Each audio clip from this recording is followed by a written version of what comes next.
শুধুমাত্র আদা জিরে কাঁচা লঙ্কা বাটা দিয়ে আজ আমি তৈরি করলাম পোনা মাছের পাতলা ঝোল। প্রথমে মাছগুলোতে নুন হলুদ লঙ্কার গুঁড়ো মাখিয়ে একটা কড়াতে সর্ষের তেল দিয়ে সর্ষের তেল গরম করে মাছগুলো দিয়ে এপিট ওপিট উল্টে আমি মাছগুলো ভেজে নিয়েছিলাম। ওই তেলে গোটা জিরে শুকনো লঙ্কা ফোড়ন দিয়ে কেটে রাখা আলুগুলো দিয়ে কিছুক্ষণ কষে নিয়েছিলাম। এদিকে আমি একটা শিলে কিছুটা জিরে, কয়েকটা আদা আর 4-5টা কাঁচা লঙ্কা ভালো করে বেটে নিয়েছিলাম। এদিকে দেখো আমার আলু হাফ ভাজা হয়ে গেছে। ওপর থেকে পরিমাণ মতো লবণ, হলুদ গুঁড়ো, লঙ্কার গুঁড়ো দিয়ে কষে নিয়েছিলাম।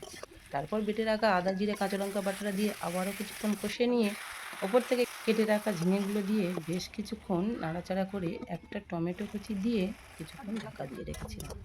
দেখো ঢাকা খুলে তেল ছাড়তে শুরু করলে ওপর থেকে জিরে গুঁড়ো দিয়ে কষে জল দিয়েছিলাম। জল ফুটে গেলে মাছগুলো দিয়ে কিছুক্ষণ ঢাকা দিয়ে রেখেছিলাম।